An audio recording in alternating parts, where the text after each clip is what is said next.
વિકાસભાઈ, Mahatma Gandhi national rural employment guarantee act આ 2005માં માનનીય પ્રધાનમંત્રી શ્રી મનમોહન સિંહ સાહેબના અંતર્ગત આ બિલ પાસ થયું હતું અને 2006માં આખા ભારત દેશમાં એનું અમલીકરણ કરવામાં આવ્યું। આ બિલનો ઉદ્દેશ એવો હતો કે ખાસ કરીને ગુજરાત હોય કે ભારત દેશના કોઈ પણ ગ્રામીણ વિસ્તાર હોય ત્યાં દરેક ગ્રામીણ વિસ્તારમાં ગરીબ પરિવારોને 100 દિવસનો નક્કી રોજગાર મળે, એના કારણે એમને એમ્પાવર કરવા, એને એમ્પ્લોયમેન્ટ આપવો, એની પાછળનો ઉદ્દેશ। પરંતુ જે રીતે જાન્યુઆરી મહિનામાં માનનીય અમિત ચાવડા સાહેબ અમારા વિરોધ પક્ષના નેતાએ જે રીતે આ કૌભાંડને બહાર લાવીને વિધાનસભામાં અવાજ બુલંદ કર્યો કે આખા ગુજરાતમાં મનરેગાના નામે કરોડો રૂપિયાનું કૌભાંડ ચાલી રહ્યું છે, જેની શરૂઆત દાહોદથી શરૂઆત થઈ। અમારા 4 નેતાઓની પેનલ ગઈ, સ્થળ ઉપર જઈને ચેક કર્યું, કાંકરી પણ નથી મૂકવામાં આવી રોડની જગ્યા ઉપર, કુવા નતા બનેલા, સિંચાઈની કોઈ વ્યવસ્થા નહીં, એ કામોના રૂપિયા ચૂકવાઈ ગયા હતા। અને નામ આવ્યું કોનું? તો ભારતીય જનતા પાર્ટીના મંત્રી બચુ ખાબડજીના 2 પુત્રોનું। સાથે સાથે તમે જો કે આ કૌભાંડ આગળ વધ્યું, એમને પંચમહાલની પણ અમિત ચાવડા સાહેબે વાત કરી કે પંચમહાલમાં પણ આવો ભ્રષ્ટાચાર છે, ભરૂચમાં પણ આવો ભ્રષ્ટાચાર છે।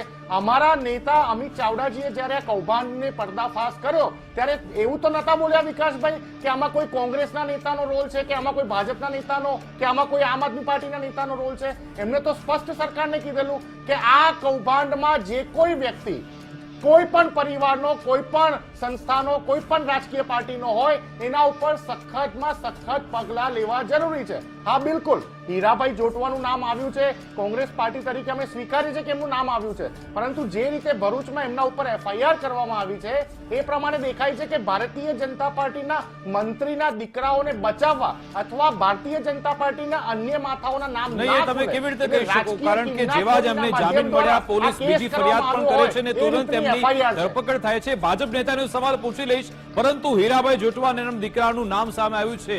દિગ્વિજયજી જોટવા જે હમણાં સરપંચની ચૂંટણી પણ જીતી ગયા, તો આ શું કૌભાંડ નથી થયું? આપનું એવું કેવું છે કે ભાઈ ખોટી રીતે તમને ફસાવ્યા કોંગ્રેસ નેતાઓ છે એટલે? ના ના વિકાસભાઈ, મારું સ્પષ્ટ માનવું છે છેલ્લા 2 દિવસથી ભારતીય જનતા પાર્ટીના નેતાઓ તાળી પાડીને બોલે છે હીરાભાઈ જોટવા પકડાઈ ગયા, હીરાભાઈ જોટવા કોંગ્રેસના નેતા પકડાઈ ગયા। અરે ભાઈ, સરકાર તમારી છે, કોંગ્રેસની નથી। આ કૌભાંડમાં નિશાંત રાવલનું નામ હોય તો પણ પકડજો, અમે તો તમને કોન્ફિડન્સથી કહીએ છીએ।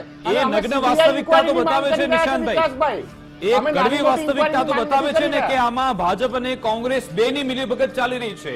ઘણા ભાજપના કાર્યકરો એ વિલા મોઢે એવી વાત કરતા હોય છે કે અમે જેટલું કામ નથી કરાવી શકતા એવું કામ કોંગ્રેસ નેતાઓ કરાવે છે અને આવી રીતે ચાલી પણ રહ્યા છે। આ ભ્રષ્ટાચારની જે સુવ્યવસ્થિત આખી સિસ્ટમ ચાલી રહી છે એમાં ભાગ બટાઈ કોંગ્રેસ પણ કરી રહી છે, પ્રસ્થાપિત થાય છે। વિકાસભાઈ, ભરૂચમાં થયેલી હીરાભાઈ જોટવા પર થયેલી FIR ઉપર ક્વેશ્ચન માર્ક એટલા માટે પુટઅપ થાય કે વિરોધ પક્ષનો કોઈ કાર્યકર્તા પોલીસની પરમિશનથી ગાંધી ચિંધ્યા માર્ગે આંદોલન પણ કરતો હોય છે ને સાહેબ એની ધરપકડ થઈ જાય છે। તો આટલું મોટું કૌભાંડ જો હીરાભાઈ જોટવાએ વિરોધ પક્ષના નેતા તરીકે કર્યું હોય તો ગુજરાતની સરકાર ક્યાં હતી? ગુજરાતની સરકારની નાક નીચે કૌભાંડ થઈ ગયા। દાહોદ હોય કે પછી ભરૂચ હોય કે પછી કોઈ અન્ય જિલ્લાની વાત હોય, તમે જો કે આ કૌભાંડ કેટલું મોટું કે જેમાં ગરીબના પેટનો કોળિયો ખેંચી લેવામાં આવતો હોય, પછી એ હીરાભાઈ જોટવા હોય કે બચુભાઈ ખાબડના પુત્રો હોય, બંનેને સમાન સજા સાબિત થાય તો સમાન સજા મળવી જોઈએ। પણ તમે રાજીનામાની માંગ કરતા હતા નિશાંતજી કે બચુ ખાબડે રાજીનામું આપી દેવું જોઈએ, મંત્રી પદ પર અત્યારે રહેવા માટે લાયક નથી, તો હવે હીરાભાઈ જોટવાને પણ સંગઠનમાંથી હટાવવા જોઈએ, એમની સામે પણ કાર્યવાહી થવી જોઈએ, આપ માનશો? હવે તો સીધું એમનું FIR માં નામ છે, બચુ ખાબડનું તો કઈ નામ પણ નહોતું। બિલકુલ વિકાસભાઈ, FIR નું અધ્યયન ચાલુ છે, એમના ઉપર થયેલા અમે રાહ જોઈ રહ્યા છે કે કોર્ટમાં કેસ થાય, જ્યુડિશિયલ મેટર થાય તો એના તરફથી આગળ કાર્યવાહી શું થવાની છે એના ઉપર અમારી પાર્ટી એના ઉપર એક્શન બિલકુલ લેશે। પણ બચુ ખાબડને હીરા જોટવા જોડે કેવી રીતે સરખાવાય? અરે એ તો પંચાયતી રાજના મંત્રી છે અને આ જ પંચાયતી રાજમાં બધા કૌભાંડો થઈ રહ્યા છે ને, ગરીબ ગ્રામીણ વિસ્તારોમાં કૌભાંડ થઈ રહ્યા છે। વિચારવા જેવી બાબત એ છે કે મનસુખભાઈ જે ભારતીય જનતા પાર્ટીના સાંસદ, એ પોતે કહેતા હોય મીડિયાને કે આ કૌભાંડ જે મનરેગાના નામે થઈ રહ્યું છે એ છેક સચિવાલય સુધી એના રૂપિયા જાય છે, સચિવાલય સુધી એનું કરપ્શન, એનું ભ્રષ્ટાચારના રૂપિયા જઈ રહ્યા છે। તો શું એના ઉપર